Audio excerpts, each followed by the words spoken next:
the line, so we can get started.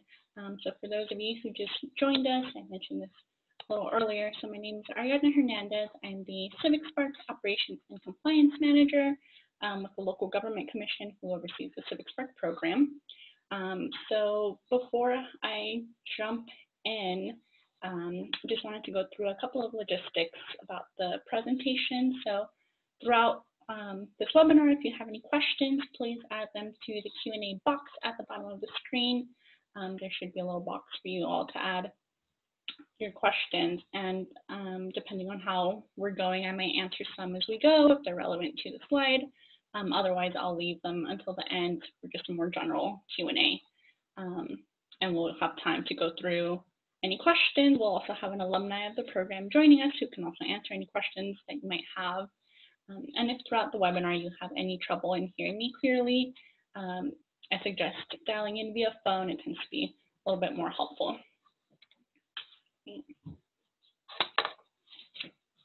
So just to go over an agenda of what we'll be talking about today, I'm going to give you a quick overview of CivicSpark and the program and what we do. Then we'll jump into the impact that CivicSpark has made, our program structure and our goals, and what it means to be a CivicSpark Fellow.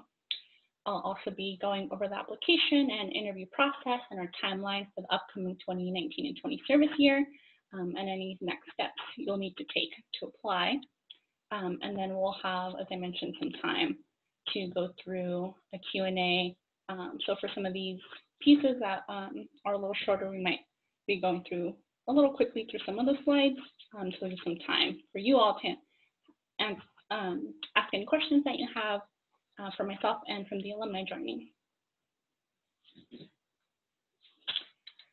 So to start on what is CivicSpark, so the CivicSpark program is a Governor's Initiative Americorps program, and we're dedicated to building capacity for local governments to address community resilience issues such as climate change, water, resource management, mobility, and housing. And for those of you who may not be familiar with this, a Governor's Initiative program is essentially a program that a governor of the state, in this case it was Jerry Brown, or former Governor Jerry Brown of California, they choose a program that focuses on issues that they've selected as high need priority ones that align with their administration. And in this case, CivicSpark began as a climate change program. So we were Governor's Initiative then water took precedence and we added a water track, and now with housing was the most recent addition.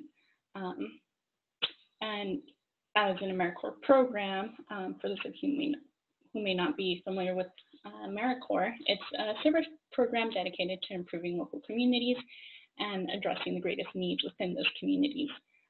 So every year there's about 80,000 Americorps members who serve across the nation, and this upcoming 2019 to 20 service year will be Americorps' 26th year.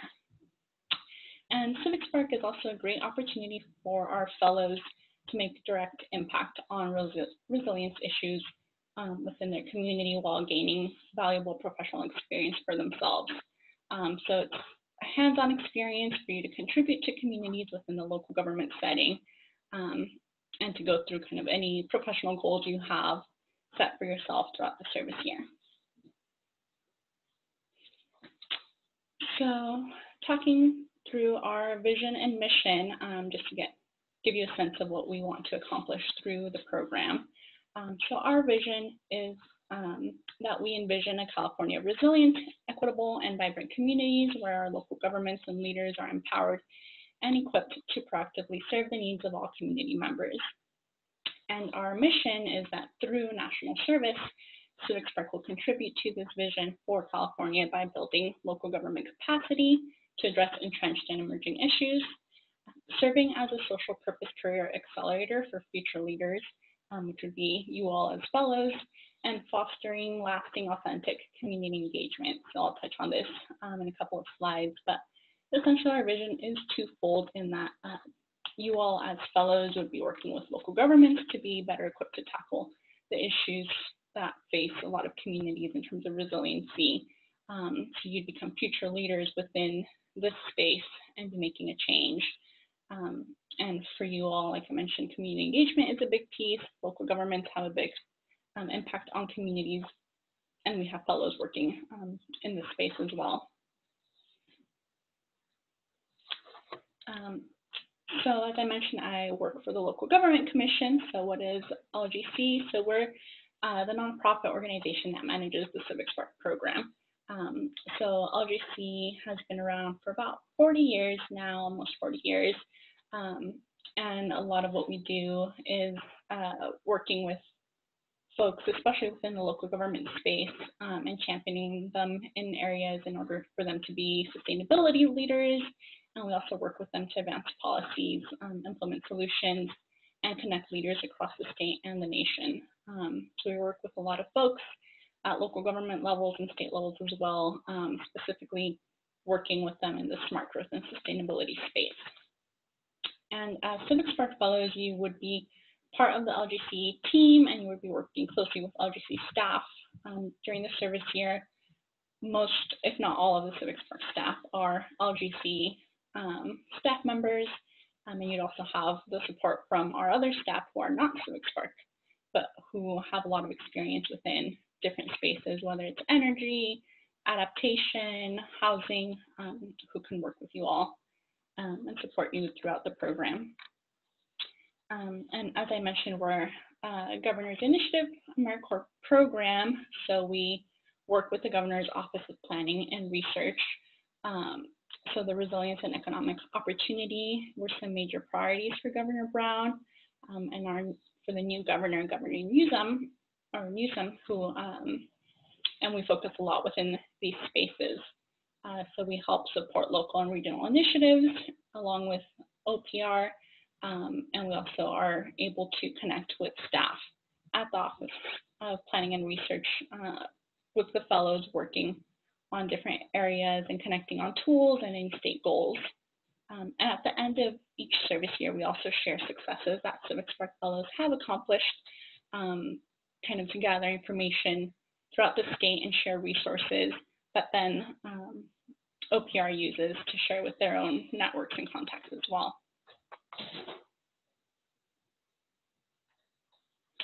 So apart from LGC and OPR, there's a lot of players, multiple players within the CivicSpark team that we have a partnership with. So one of the biggest ones is the Corporation for National and Community Service, so CNCS as an acronym. So they are the federal agency that manages all national service programs, including Americorps. There's also Senior Corps and VISTA programs for those of you familiar with them. And within California, Americorps is managed through California Volunteers, which oversees state service programs. Pretty much each state has a commission that oversees their programs, and California Volunteers is ours. So we work with them on a lot of spaces, including like funding for the program implementation, and policies and procedures. And other key players include, of course, our Americorps fellows, so potentially you all, who are folks with degrees and relevant experience who work with local agencies and organizations across the state. And last but not least, we also have our local partners. So these are the cities, counties, local or regional agencies, NGOs or collaboratives, or just anyone who's supporting local governments within the work that they do. And for the most part, our partners are the ones who are hosting these projects and the fellows, and working with them to implement the projects within their region. So to go through a little bit of the structure of CivicSpark, we have 90 Americorps fellows each service year, and they are hosted by about 65 partners. So some project partners have 1 fellow, some have 3, depending on the project need that they have.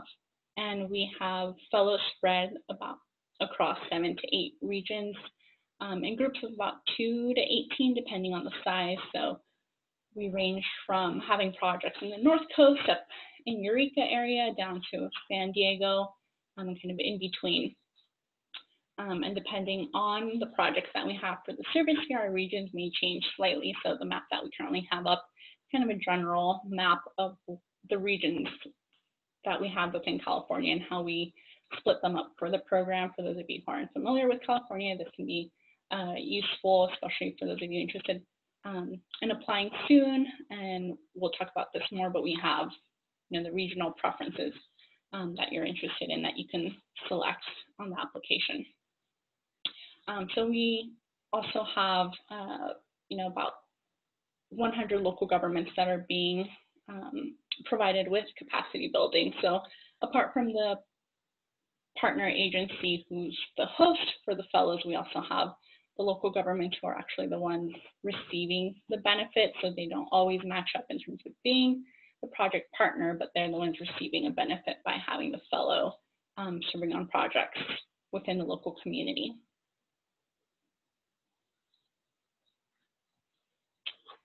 And for CivicSpark, just to touch briefly on some of our goals. So we have 3 main goals within the program. So the first is the service project. So this is where fellows are going to be completing most of their work and spending most of their time is in building capacity for the local governments.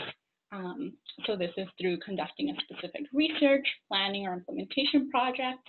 And we have a 4-step process for folks to follow through while they're in the program. So first step, when fellows join in and they're working with their host site or project partner in local government, they'll be working on a gap assessment, which is essentially a way for folks to define the project scope, get a sense of what needs there are within their local government space, and what support they can provide. Then the second step would be the actual implementation of the project. So this is where the bulk of your time will be spent is in actually going through the project and working with your project site, your site supervisor, and your regional coordinator on any questions you might have. And then we also have the volunteer engagement piece, which I mentioned earlier. For a lot of you, you'd be working on a volunteer engagement aspect, whether it's with your project site or whether it's a project on your own, if that's not something that your project partner is going to be having you work on. And then we have the 4th step, which is the transition of knowledge. So this is at the last couple of months of your service year. You're going to transition your knowledge to either your project partner or to the local government agency you were working with, whether it's a report or maybe doing a presentation or talking to staff members, sending data, whatever it may be. So that all encompasses the service project itself.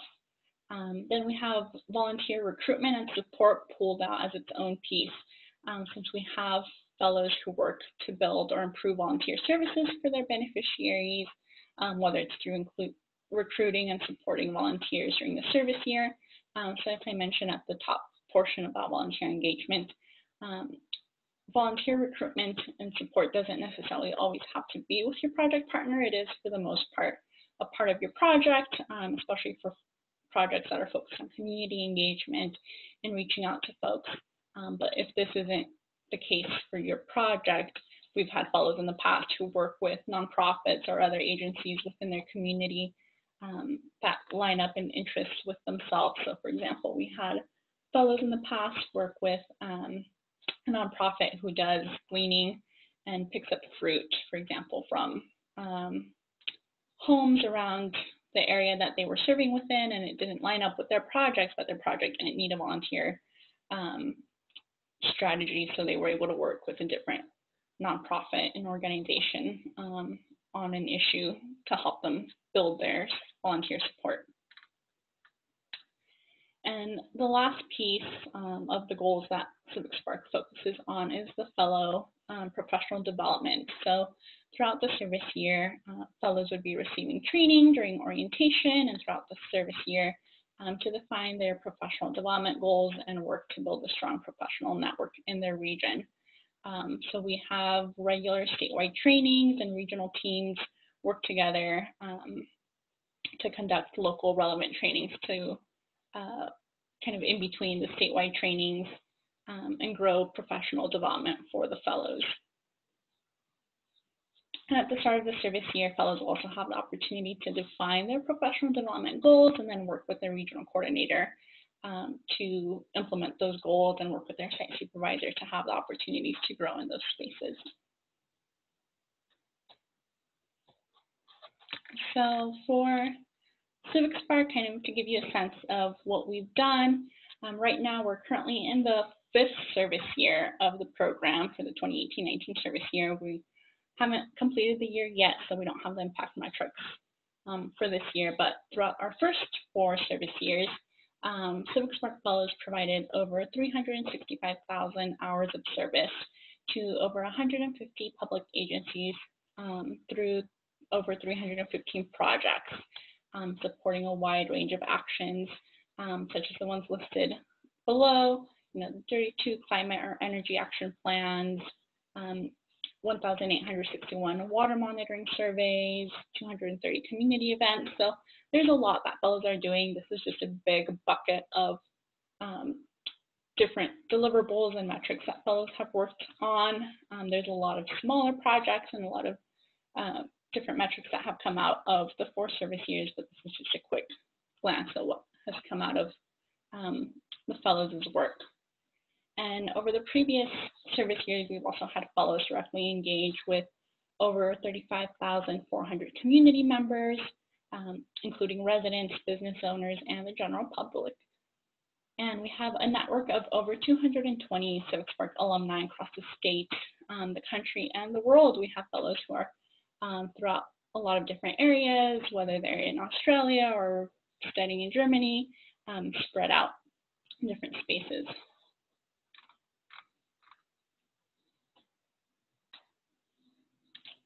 And so what does it mean to be a CivicSpark Fellow? So to give you kind of a bit more information from kind of the structure of the program, as I mentioned, fellows are organized by region.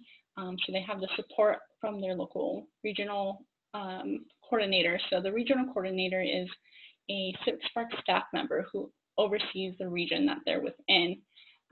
So they work with the fellows, help them in their professional growth, and they're kind of the liaison between Lgc and the fellow. And then fellows also receive support from their local government contact, which is their site supervisor. So this is the actual staff member who's in the office of your host agency and who's going to be working with you on the project and answer any day-to-day questions that you might have and work with you as well on your professional goals. Fellows will also receive trainings and additional support from Lgc staff. So as I mentioned, there's statewide trainings, and there's also regional trainings that happen for fellows put on by the regional coordinator.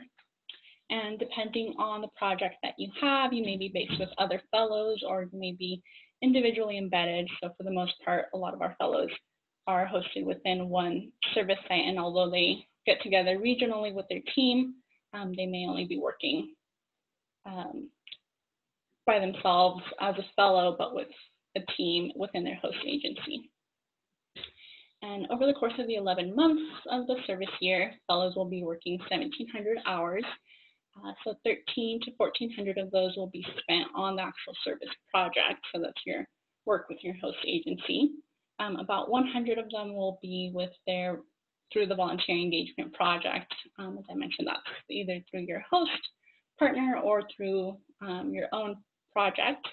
And then there's about 150 hours spent on training. So fellows also have the chance to take ownership of their projects, gaining experience in their project field and making important contacts and building professional development skills throughout the 11 months.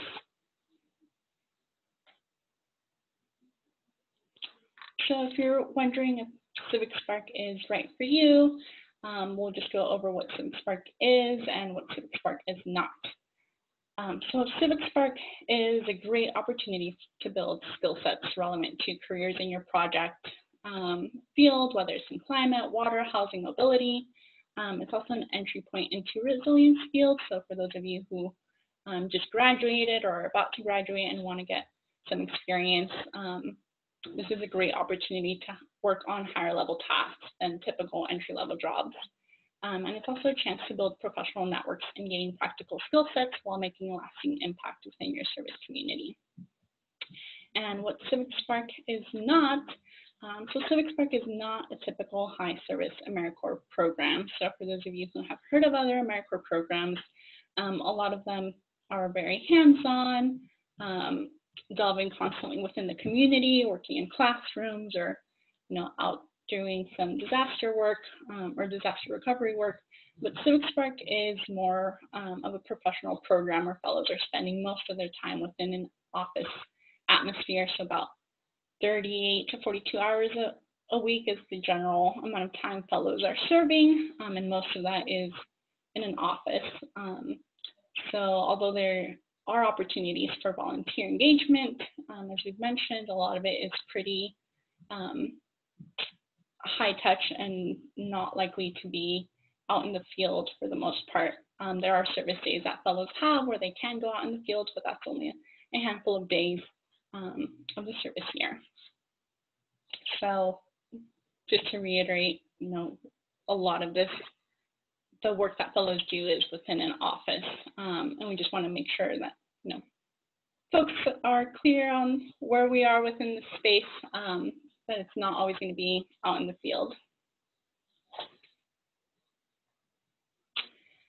So as you're going through and thinking about kind of the what CivicSpark is and what it's not for you in terms of regional considerations, just to give you an idea as well, a lot of our placements are either within urban areas or rural areas.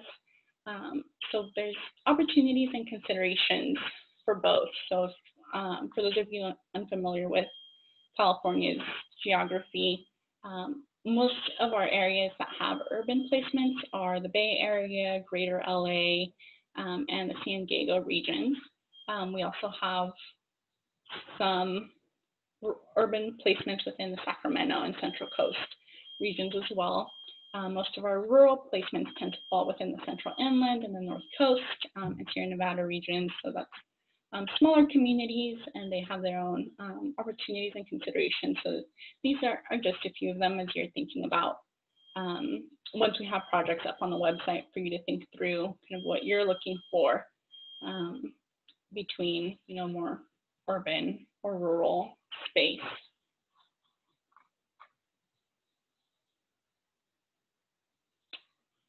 So now that you know more about the program, and if you're interested in getting information or knowing more about the qualifications, so for Americorps, we have a requirement for folks to be national citizens, citizens, national, or lawful permanent resident aliens of the United States.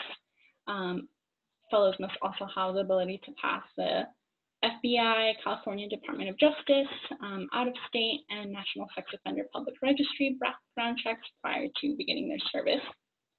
And for CivicSpark requirements, we have a requirement for folks to have a 4-year degree, for them to be committed to the full term of service. So this is an 11-month program, so we want fellows who can spend the full 11 months within the program, working within their host agency. A lot of the folks that we work with, unfortunately, are understaffed or don't have as much of the capacity to have folks working on these issues.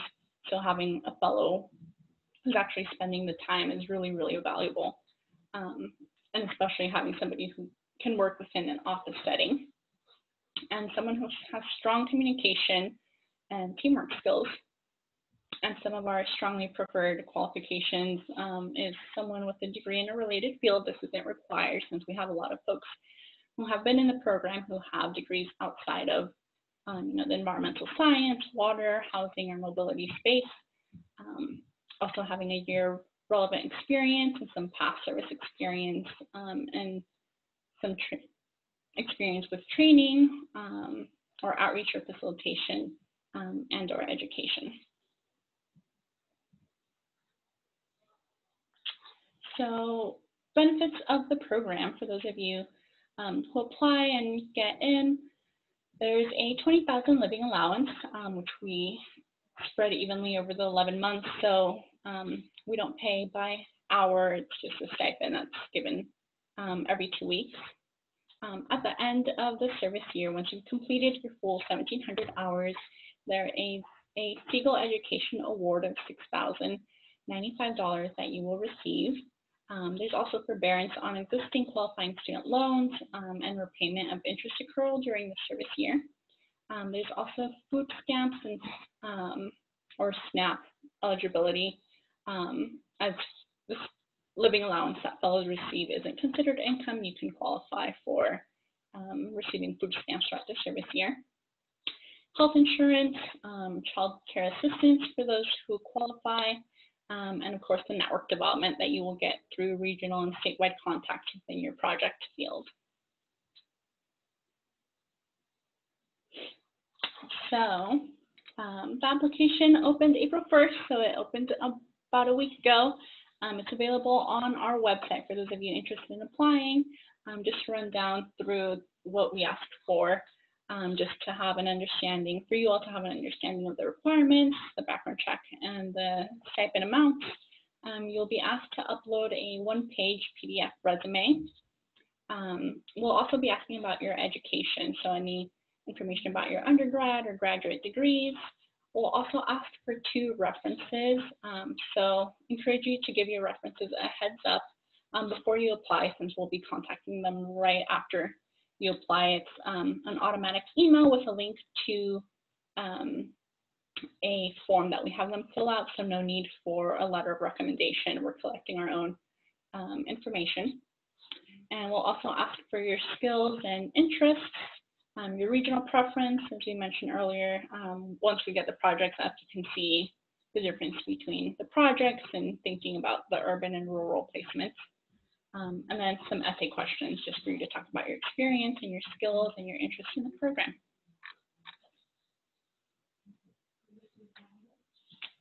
So just for a quick timeline, as I mentioned, the application opened April 1st. Our priority deadline is June 1st, which is a Saturday. So definitely encourage you to apply before then, since we give priority for folks who applied sooner in the application window. We typically get close to about 400 applicants a year, so it's quite a long process, so definitely encourage you to apply as soon as you can. From there, once you apply and review your application, if we decide to move you forward in the interview process, you'll do an initial phone interview. Then a second interview would happen in person or via video Skype if you move on from the first phone interview. So the second interview is about 35 to 40 minutes long or so with our staff, specifically our regional coordinators. And then if you move on from the second interview, you would be referred to the particular regions or project partners that you're interested in serving with. So you can go in person as well if you're local to the region, or video call if you're not. The project partner will then decide what candidate they would like to have as their fellow. You would then be made an offer from us directly, and you would have time to accept or decline that offer. And if you decide to accept, then congratulations. We'd be having orientation August 25th to the 29th within Sacramento, with projects beginning September 3rd. And now we have, as I mentioned, one of our alumni joining. I think he might be having some trouble getting in on the line. Let's see. I can get him on.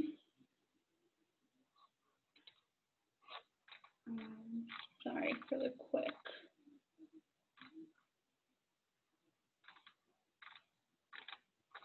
change in. Okay. Patrick, can you hear us?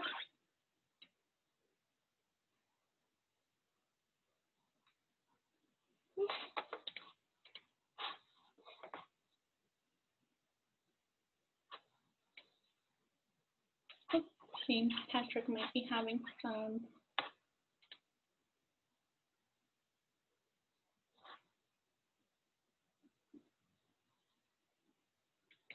Well, Patrick will be joining us in a second. He's working on getting his phone to come up. But in the meantime, if you all have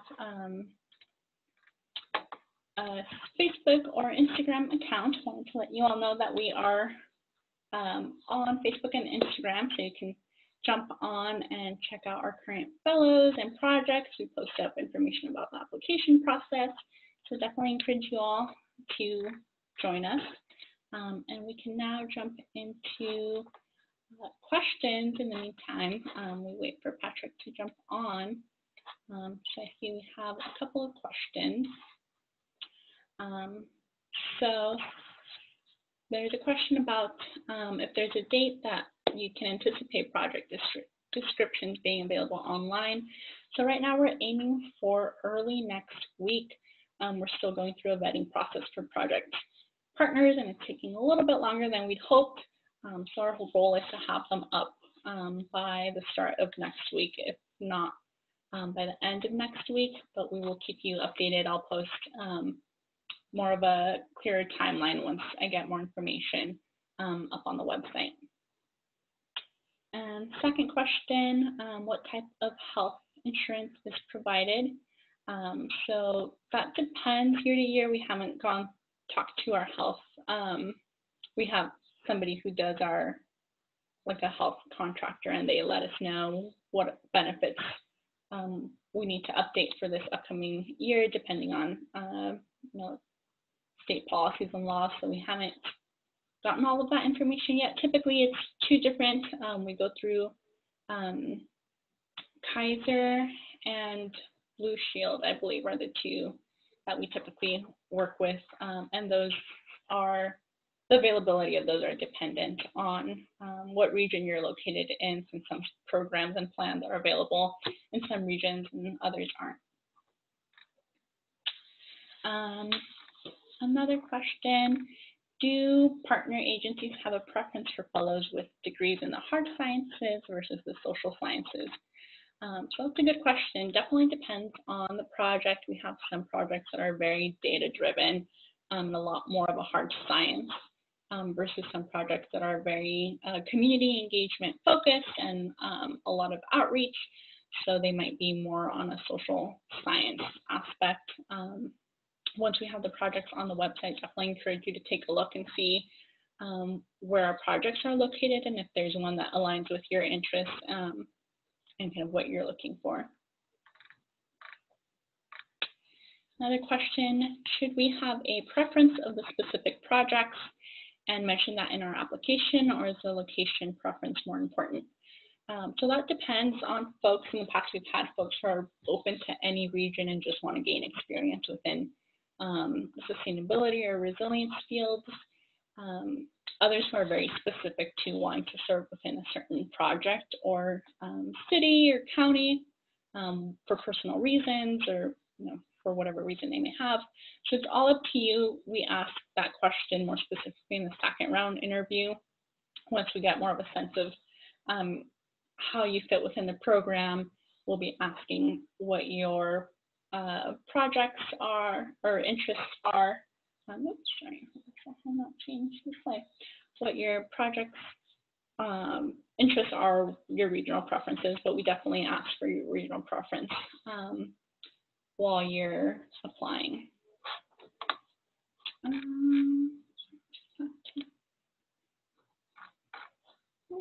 We're trying to get Patrick on.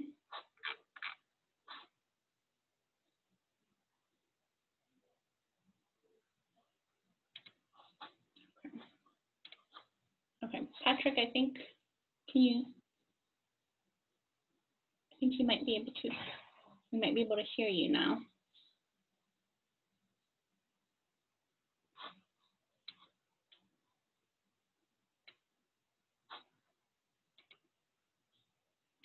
Okay. In the meantime, I can continue answering a couple of questions. So the next question. Is the living allowance ever adjusted if you are living in a high cost rent area? So we in the past have done cost of living adjustments. It's never a guarantee. We're hoping we'll be able to do that this year. It depends on how much funding we have left over for that year, depending on the cost of different aspects. But if we do have extra funding available, we would let you all know. Typically it happens around end of December, early January, when we're able to make a cost of living adjustment, and we do base it off of what region your project is located in. So not where you're living. So for example, if you're living in San Francisco, but your project is in Oakland, we would base it off of the Oakland cost of living. Can you all hear me now? Oh, yes, we can hear you. Hi, Patrick. Oh, okay, cool. Glad that finally worked. No worries. Sorry for the technical delay, everybody. Yeah, not at all, not at all. So everyone, this is Patrick Pellegrini Uday. Sorry if I pronounced it wrong. So Patrick, I'll just go back to the slide a bit. If you want to just give a quick intro to yourself and what you do for the folks on the line. Yeah, so pretty much what it says on there, I did the program last year, and I went to a liberal arts college in Southern California, and I studied kind of public policy and did a few environmental internships before and after college. I finished undergrad in 2015, and so I did CivicSpark 2 years after that. And I was placed at the city of Alameda, and then I stayed on basically doing the same thing that I was doing during my fellowship in a temporary part-time position, which I really like. And I'm also the chair of the alumni board for CivicSpark, which is new this year. Awesome, thank you. So if any of you have any questions for Patrick while he's on the line, feel free to add those to the Q&A box. But in the meantime, I'll just go through some of the other questions that came up. So one of them was asking about a specific San Francisco Department of Environment having a fellowship opening this cycle. I believe they've applied. I'm not sure what the process currently looks like. I haven't been too engaged within the project partner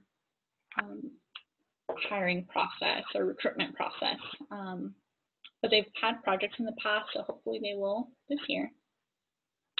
And then what type of experience are you looking for within a candidate? So that's dependent, kind of generally what we look for is somebody who's adaptable, who has experience within the field that they're interested in. So we have multiple sectors that our projects fall within. So if you have some experience, have a degree that's relevant, that can shows your interest that you have within the sectors, and then that's great.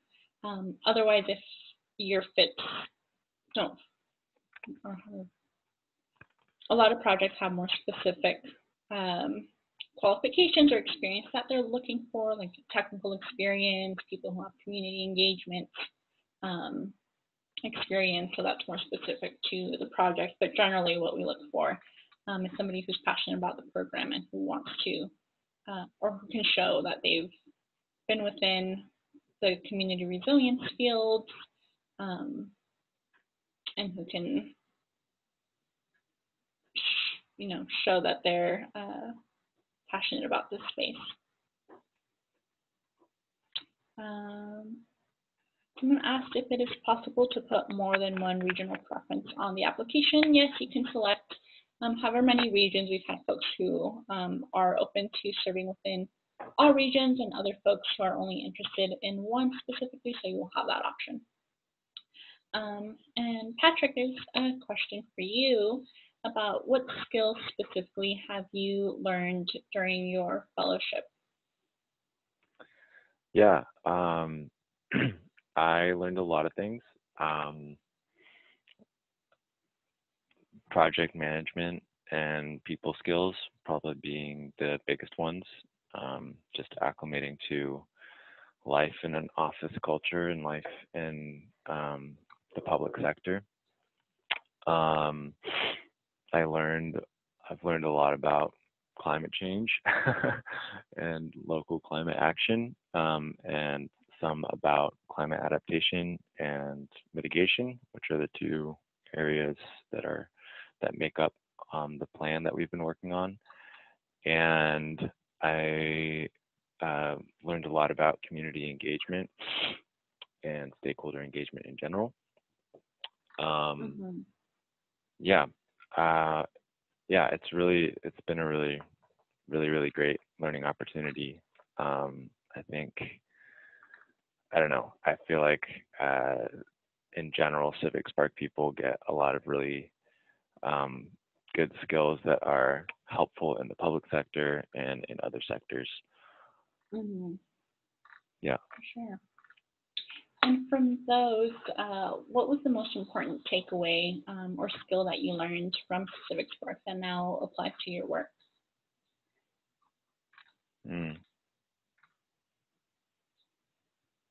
I actually think that this skill of deciding what's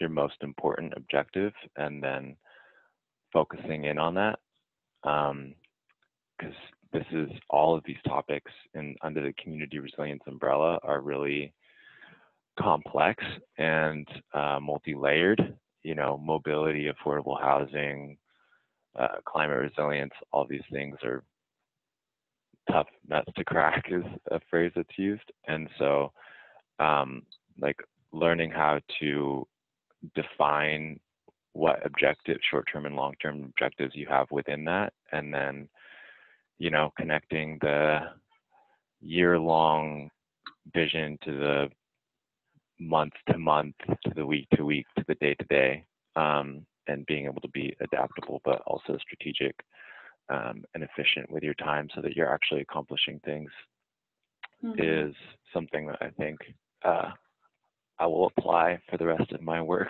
career. And it's just a very different pace and a very different like way of prioritizing than happens in the semester to semester cycle of high school and college. For sure. And another question that came up for you, working within the Bay Area, did you have many opportunities to collaborate with Bay Area environmental organizations? Some examples given were like the NRDC, Sierra Club, or Friends of the Earth. Yeah, definitely a lot of opportunities to learn from, and then many also to collaborate. NRDC I've actually only run into recently as part of this statewide building decarbonization effort. They're just folks from that organization who are helping support that work statewide, and then I'm learning from a statewide group that is helping support local policies in places like ours. Sierra Club, there's a local chapter. Friends of the Earth, not so much actually, but there is a wealth of environmental justice, sustainability, resilience related organizations in the Bay Area. And especially during my fellowship year, I had a lot of flexibility to go out and learn based on my interests. In addition, and now I still get to, you know, collaborate or learn from a lot of different people, but it's a little bit more like narrow to what is specifically relevant to my project at this time. But yeah, short answer is tons of collaboration, tons of people. That's true in the Bay Area. That's probably true in LA, and I think that's true in all the regions, although more so in the metropolitan ones. Awesome, thank you. So a few other questions came up that are a bit more general. So I'll try to respond to those. So one question was, how difficult is it to network or get a job after the fellowship with other regions if stationed at a different region? So I'm assuming what the question is trying to ask is, like, if you're stationed in LA, how easy is it to network or get a job, for example, in Sacramento? So I think that's dependent on how much of your project you can move around in. I know some folks, for example, their project might have them going to a conference in a different part of the state where they can network with more local stakeholders or folks there versus others at projects which you're going to be more involved within your local community and less of a chance and opportunity to work with folks outside of the region. So definitely dependent on the type of project that you have. We also try to have through the program itself opportunities for folks to go to trainings and interact with folks outside of their space. But it's not always an absolute guarantee that you'd be connecting with folks outside of the region that you're within.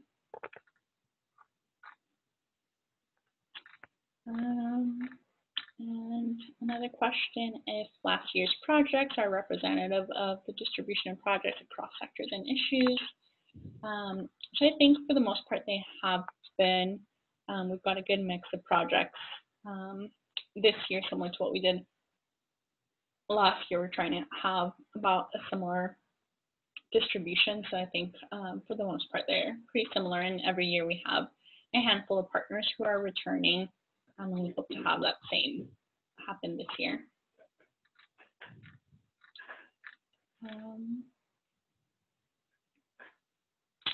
And another question for you, Patrick.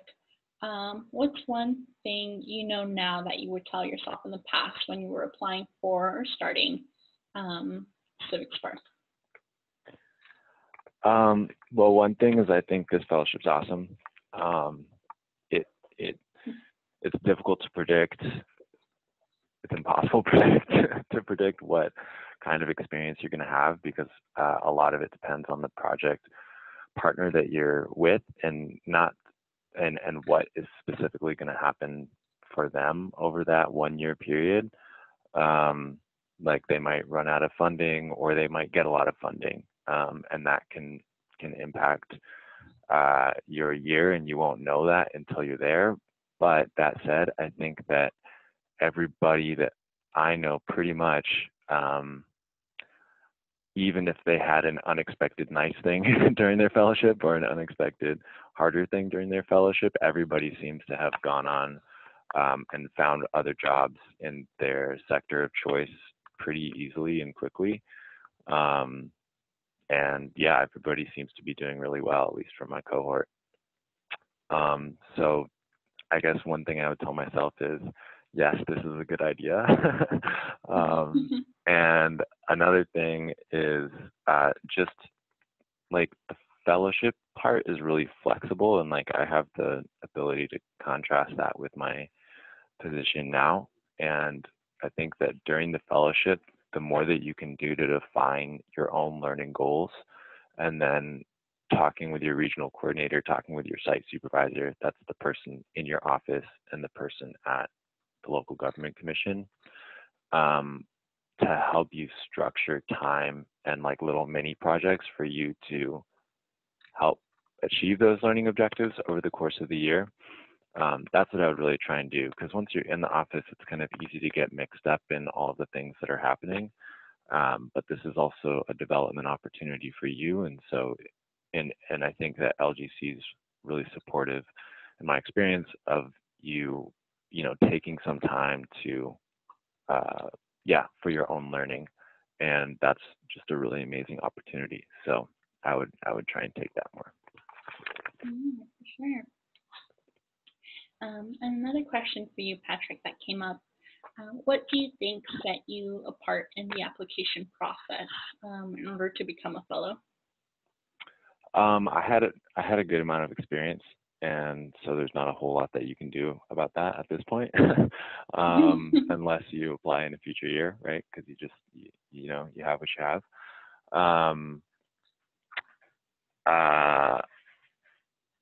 I think being articulate is really helpful. So just really spending time with your statement and prepping for your interview. I think that Ariadna might be able to answer this better than I can, but like actually understanding the program as much as possible. And there are a lot of alumni and current fellows who would probably be happy to talk to you further if you're really interested in this. So yeah, you could actually probably email me because of my position on the board.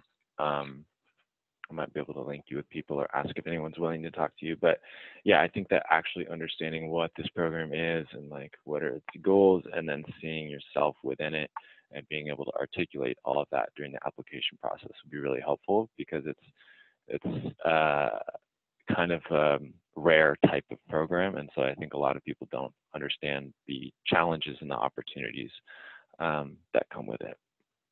For sure.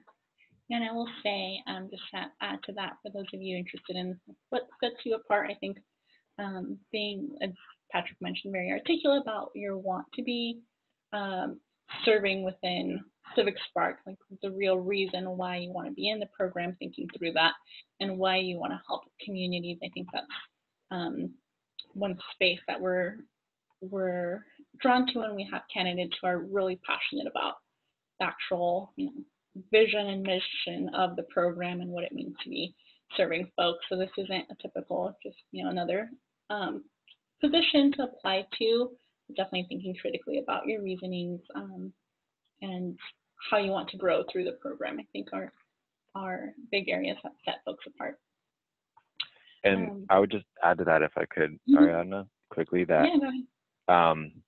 that's like a real thing. It's not just something to think, how are you going to answer that in order to look good on this application? Like, you will have a much better time and be more successful if it's real, like your desire to be in this and do this kind of service is real, because otherwise you might, it's hard to like have a $20,000 stipend. It was less money a year, and there are other things about it that are difficult. And so if you're in it with like that intrinsic motivation, it's gonna go a lot better. Sure. And another question that came up for you was, how did your educational background in public policy prepare you for the fellowship? I'm not sure what I learned in undergrad. I know I learned things.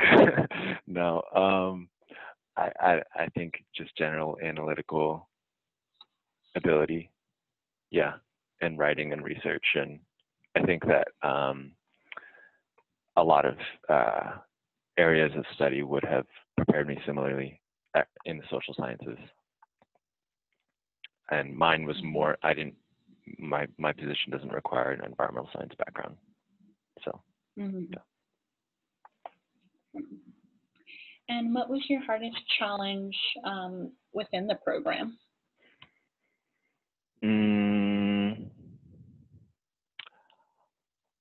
I had a much easier time than most people, I think, because of funding and supportive boss and staff, and kind of like all of the major things went well during my year.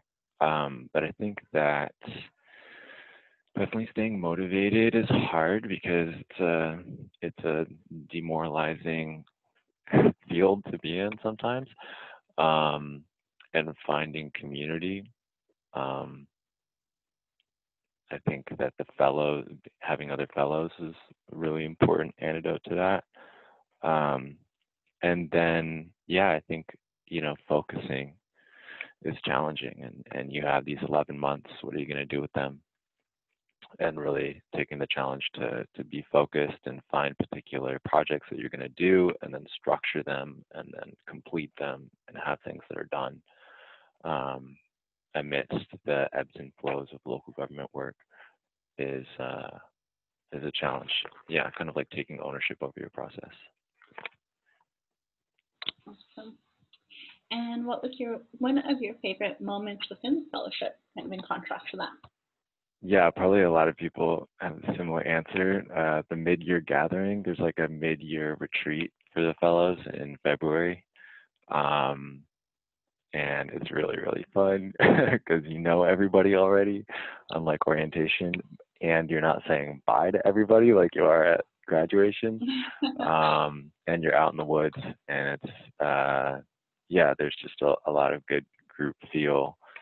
and sometimes fellows are able to produce or offer things during that time. And so yeah, that was really great. And I would say that even though I'm from the Bay Area and I've lived here before applying to this fellowship, a lot of my friends here are from CivicSpark, because it's just a really great community of like-minded people, and there's not a whole lot of folks who are our age, well, for people who are coming for this recently after undergrad and graduated when they were in their early 20s, which is not everybody. Yeah, it's a really good community. Sure.